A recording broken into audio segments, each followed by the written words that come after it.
গত পর্বে আমরা বিভিন্ন ফন্ট কিভাবে ইউজ করা যায়, বোল্ড, আন্ডারলাইন, ইটালিক এসব ব্যাপারগুলি শিখেছিলাম। তো আজকে কথা বলার আগে কিছু পিকচার দেখে নিই আমরা। চলুন কিছু পিকচার দেখি। এই ছবিটা দেখতে পাচ্ছি, লেখা ঠিক আছে কিন্তু এলোমেলো, দেখতে ভাল লাগছে না। আরেকটি পিকচার দেখি, খুব সুন্দর হাতের লেখা, দেখতেও খুব ভালো লাগছে।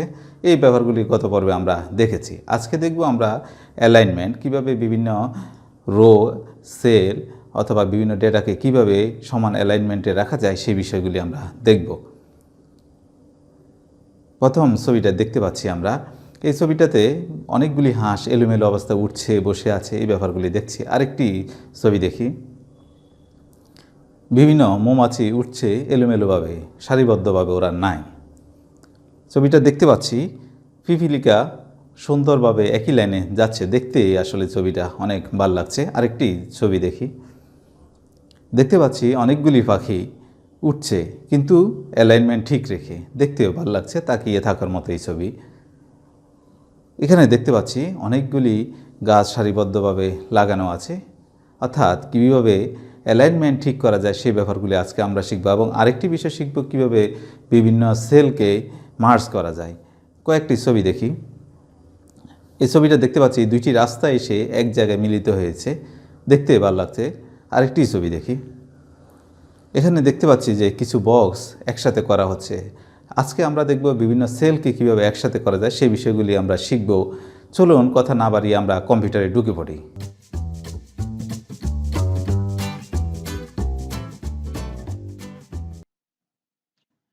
সবাইকে জিআর মাসুদ একাডেমিতে আরও একবার স্বাগত জানাচ্ছি। আজকে আমরা শিখব অ্যালাইনমেন্ট, ওরিয়েন্টেশন, র্যাপ টেক্সট এবং মার্জ।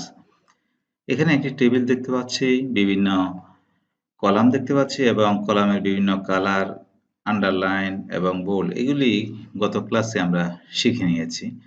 আজকে আমরা শিখব, প্রথমে দেখে নিই কীভাবে অ্যালাইনমেন্ট করা যায়। এখানে টেবিলটা নিয়ে আগে কথা বলি। এখানে টেবিলটাতে আছে টিম এ, টিম বি, টিম সি, অর্থাৎ তিনটা টিমে বিভিন্ন ওয়ার্কিং আওয়ার্সে কিছু প্রোডাক্ট সেল করে কিছু রেভিনিউ ইনকাম করেছে। তিনটি টিমেরই বিভিন্ন ধরনের ডেটা এখানে দেয়া আছে, বিভিন্ন ডেটের। এখন প্রথমের দিকে আসি, ওয়ার্কিং আওয়ার্স। এই কলামটিতে বিভিন্ন ডেটা দেয়া আছে কিন্তু জিগজ্যাগ অবস্থা দেয়া আছে, এলোমেলো, দেখতে ভালো লাগছে না এবং বুঝতেও কষ্ট হচ্ছে। এখন এই ওয়ার্কিং আওয়ার্সের এই ডেটাগুলিকে আমি যদি একই সারিতে নিয়ে আসতে চাই, তখন পুরো রেঞ্জটাকে আমি সিলেক্ট করে অ্যালাইনমেন্ট যে গ্রুপটি আছে, অ্যালাইনমেন্ট গ্রুপে গিয়ে আমি এখানে দুইটি অ্যালাইনমেন্টের গ্রুপ দেখতে পাচ্ছি। একটি হলো ভার্টিক্যাল অ্যালাইনমেন্ট আর একটি হলো হরিজন্টাল অ্যালাইনমেন্ট। এখন ভার্টিক্যাল অ্যালাইনমেন্টটাকে আমি একটু পরে দেখি, প্রথমে আমরা হরিজন্টাল অ্যালাইনমেন্টটা দেখি। হরিজন্টাল অ্যালাইনমেন্টে আমরা দেখতে পাচ্ছি যে লেফট অ্যালাইনমেন্ট, তারপরে দেখতে পাচ্ছি সেন্টার, তারপরে রাইট। আমি যদি ওই ওয়ার্কিং আওয়ার্সের ডেটাগুলিকে আমি মিডল পয়েন্টে নিয়ে আসতে চাই, অর্থাৎ সেন্টারে নিয়ে আসতে চাই, সেন্টারে যদি ক্লিক করি তাহলে সেই সেন্টারে চলে আসবে। একইভাবে লেফটে, রাইটে আমি যেদিকে ক্লিক করব সেদিকে এই ডেটাগুলি চলে যাবে। একইভাবে যদি আমি এই ওয়ার্কিং আওয়ার্সটাকে আমি যদি ভার্টিক্যালি একটু উপরে নিচে করতে চাই তাহলে কিভাবে করতে হবে আমি একটু দেখে নিচ্ছি। প্রথমে টপ, তারপরে মিডল, তারপরে বটম, এই তিনটি অপশনে আমি দেখতে পাচ্ছি। যদি আমি পুরো রেঞ্জটাকে একইভাবে করতে চাই তা আমি যেভাবে ইচ্ছা ওইভাবে করে নিতে পারবো। একইভাবে যদি আমি আমার এই সেলস এটাকে যদি মিডলে আনতে চাই, মিডলে আনলাম, রাইটে আনতে চাইলে রাইটে, যেভাবে ইচ্ছা আমি সেভাবে সাজিয়ে নিতে পারবো। তার ডান পাশে আছে, আমি যদি একটু ডানে বা একটু বামে করতে চাই একটু একটু করে, তাহলে এই অপশনটিতে ক্লিক করে আমি একটু একটু করে সরিয়ে নিতে পারবো, বা একসাথে করতে চাইলে বাম দিকের অপশনসটিতে করতে পারবো। এখন আসি ডেটের সেলটিতে। এই ডেটের সেলটিকে আমি লেখার যদি ওরিয়েন্টেশনটাকে একটু অন্যভাবে দেখতে চাই তাহলে ওরিয়েন্টেশনে গিয়ে আমি ক্লিক করলে বিভিন্ন অপশন দেখাচ্ছে, angle, counter clockwise, angle clockwise, vertical text, rotate text up, rotate text down. আমি যেকোনো একটি দিয়ে দেখি, রোটেট টেক্সট আপ দিয়ে দিলাম, আমার লেখাটা ঘুরে গেল। যদি অন্য আরেকটি দিয়ে দেখি, অন্যদিকে ঘুরে গেল। আমি এভাবে লেখাটিকে ঘুরিয়ে নিতে পারবো যেদিকে ইচ্ছা ওইদিকে। এখানে আসি টিএমসিতে ওয়ার্কিং আওয়ার্সের যে লেখাটি আছে সেটি সেলসের মধ্যে ঢুকে গিয়েছে, ওই জন্য আমি এই লেখাটিকে দেখতে পাচ্ছি না। যদি এই লেখাটিকে দেখতে হয় আমাকে কলামটিকে একটু বড় করে দিতে হবে। কলামটিকে বড় করতে হলে আমার যেমন এইচ এবং আই এই দুইটি কলামের মধ্যে আছে, যদি এইচ আই এই দুই কলামের মাঝখানে আমি কার্সরটা নিই তাহলে দুই দিকে অ্যারো দিচ্ছে, আমি যেই দিকে যাই সেই দিকে আমি বড় করে নিতে পারবো বা ছোট করে নিতে পারবো। আমি বড় করে নিলাম, অথবা যদি আমি ডাবল ক্লিক করি তার প্রয়োজন অনুযায়ী সেই জায়গা করে নেবে।